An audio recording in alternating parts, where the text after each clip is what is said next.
दोस्तों आज से हम लोग शुरू करने जा रहे हैं एक ब्रिटिश ऑथर रुडयार्ड किपलिंग की एक नोवेल किम। दोस्तों किम एक बहुत ही फेमस नोवेल है जो कि नेट के एग्जाम के लिए पढ़ना बहुत ही ज़रूरी है। दोस्तों आज से हम लोग इसको शुरू करने जा रहे हैं। इसके कुछ पार्ट्स बनेंगे। बहुत ही इंटरेस्टिंग नोवेल है, आपको बहुत मज़ा आएगा सुनने में। शुरू करते हैं। ये कहानी है एक बच्चे की जिसका नाम है किम्बॉल ओहारा, जिसका जन्म हुआ है लाहौर में, जो उस वक्त पंजाब का हिस्सा था लेकिन आज पाकिस्तान में है। अब किम यहाँ पर पैदा तो हुआ लेकिन ये एक अंग्रेज़ है, एक ब्रिटिशर है, एक अंग्रेज़ का बच्चा, लेकिन पाकिस्तानी बच्चों के साथ खेलता है, उर्दू में बोलता है। कुल मिलाकर ये खुश है पाकिस्तानी होकर। इसकी माँ एक नर्स मेड थी, फादर एक लो रैंकिंग के ऑफिसर थे इंडिया में, जो आयरिश रेजिमेंट थी उसमें। लेकिन इसके फादर को एक बहुत बुरी लत थी अफीम की, जो किम के बड़े होते होते उन्हें खा गई। वो गुजर गए और किम हो गया अनाथ। न जाने कैसे कैसे काम करके इसने अपनी ज़िंदगी जी, और जो औरत किम को पाल रही थी वो चाहती थी कि किम यूरोपियन कपड़े पहने, एक यूरोपियन है तो यूरोपियन की तरह रहे। लेकिन किम जिद करके कहता कि मुझे दूसरे बच्चों की तरह रहना है, पाकिस्तानी बच्चों की तरह। किम अपने दोस्तों के साथ बहुत खुश था। तभी एक दिन खेलते खेलते ये अपने दोस्तों के साथ पहुंचा लाहौर के एक लोकल म्यूजियम के बाहर, जिसका नाम था वंडर हाउस। वहाँ इनको एक आदमी मिला जो कि एक लामा था। उसने इनको बताया कि मैं एक बुद्धिस्ट लामा हूँ, तिब्बत से आया हूँ और अभी अपनी तीर्थ यात्रा पर निकला हूँ। किम उसे म्यूजियम के मालिक के पास लेके गया। उसने म्यूजियम के मालिक को बताया कि मुझे 4 होली साइट्स पर जाना है बुद्धिज़्म की। मैंने रास्ते पर अलग अलग टाइप के लोगों को देखा है भगवान बुद्ध की पूजा करते हुए। दरअसल वो पूजा नहीं करते, वो धोखा देते हैं, फेक स्टैच्यूज बनाए बैठे हैं। मैं एक मकसद पर निकला हूँ कि एक रिवर है, रिवर ऑफ एरोज, वहाँ पर मेरा मकसद पूरा हो जाएगा, मुझे मोक्ष की प्राप्ति हो जाएगी, मैं जीवन मरण की साइकिल से फ्री हो जाऊँगा, इसलिए मैं बनारस की तरफ जा रहा हूँ। तो उस लामा को खाने पीने के लिए मिल गया। उसने अपने बैग में भर लिया और जाने लगा।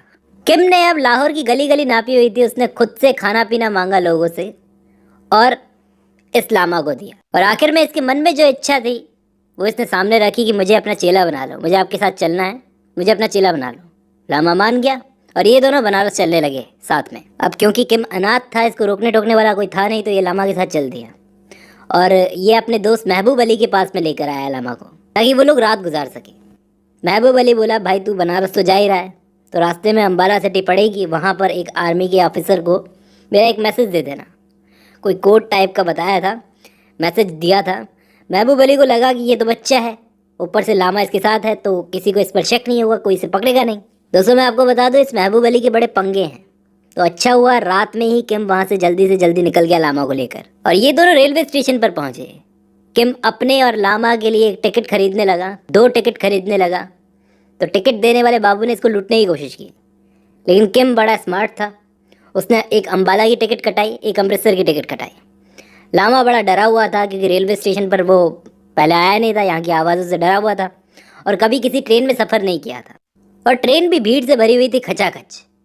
इस ट्रेन में सिख थे, जाट थे, एक बैंकर भी था। ट्रेन पूरी भरी हुई थी और वो लोग आपस में बातें कर रहे थे क्योंकि चुप तो कोई रहता नहीं है ट्रेनों में। फिर ट्रेन पहुंची अमृतसर, वहाँ पर टिकट चेक हुई, टिकट चेकर आया। उसने अमृतसर की टिकट अपने पास रख ली किम ने, और अम्बाला वाली टिकट दे दी लामा को। अम्बाला आगे था और अमृतसर पहुंच चुकी थी। टिकट चेकर ने किम की टिकट चेक की। टिकट चेक की तो कहा कि तुम्हारा स्टेशन आ गया, उतर जाओ। अब वो उतरना नहीं चाह रहा था, आगे जाना चाह रहा था, तो टिकट चेकर ने कहा कि उतरो। अब वहाँ पर लोगों को किम पर दया आ गई और उन्होंने किम को पैसे और खाना दोनों दे दिए और ये अपने आगे की जर्नी करने लगा। मैंने कहा था ना ये स्मार्ट है, लामा के साथ में आगे की जर्नी करने लगा। अब ये लामा ट्रेन में सबको बौद्ध धर्म के बारे में बताने लगा।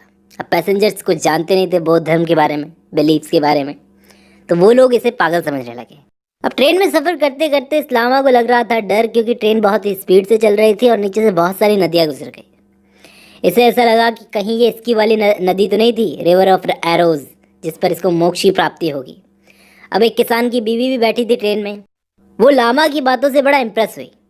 उसने कहा कि मेरा घर अम्बाला में ही है, तो आप दोनों मेरे घर चल कर रुकिए। ऑफ़र दिया किम और लामा को। अब किम और लामा पहुँचे उस किसान के घर पर। किम वहाँ पहुँचते ही, अम्बाला पहुँचते ही किसी जेम्स बॉन्ड की तरह महबूब अली का मैसेज उस अंग्रेज़ के पैरों में फेंक दिया। उस अंग्रेज़ ने बदले में उसे पैसे दिए और मैसेज का मतलब ये था कि उनको अपनी फोर्सेस को नॉर्थ की तरफ भेजना है। किम को ज़्यादा देर नहीं लगी ये समझने में कि महबूब अली ने इसको जो मैसेज दिया था वो कोई छोटा मोटा मैसेज तो था नहीं, कोई सीरियस न्यूज़ थी, शायद कोई लड़ाई होने वाली है। खैर उस किसान के घर में रहते रहते किम और लामा मिले एक हिंदू पुजारी से। उस पुजारी ने लामा के बिलीव्स पर बड़ा यकीन किया, बहुत इम्प्रेस हुआ। और किम बहुत स्मार्ट है, मैंने आपको बताया था।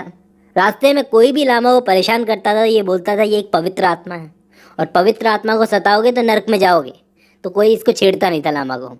रास्ते में कोई सांप दिखता है तो किम उसे मारने जाता है। लामा बोलता है कि नहीं, इसे मत मारो, इसे अपनी ज़िंदगी जीने दो, ये इसकी ज़िंदगी है। किम को पता नहीं क्यों ये लामा की बातें बहुत ही अच्छी लगती थी, इसलिए शायद ये इसके साथ में था। लामा हर नदी को चेक करता कि कहीं ये रिवर ऑफ एरो तो नहीं है जहाँ इसे मोक्ष की प्राप्ति होगी। रास्ते में ये दोनों कई जगहों पर रुके और इसने किम ने अपनी कहानियाँ सुनाई लाहौर की। अगले दिन एक सिपाही आया इनके पास में, किम और लामा के पास में एक ओल्ड सिपाही। उसने जीटी रोड के बारे में इनको बताया कि ये जीटी रोड है, ये सीधा बनारस जाती है। फिर बातें करते करते ये पहुंच गए जीटी रोड पर। उस बड़ी सी रोड पर इन्होंने देखा कि एक आदमी अपने घोड़े को चाबुक से मार रहा था।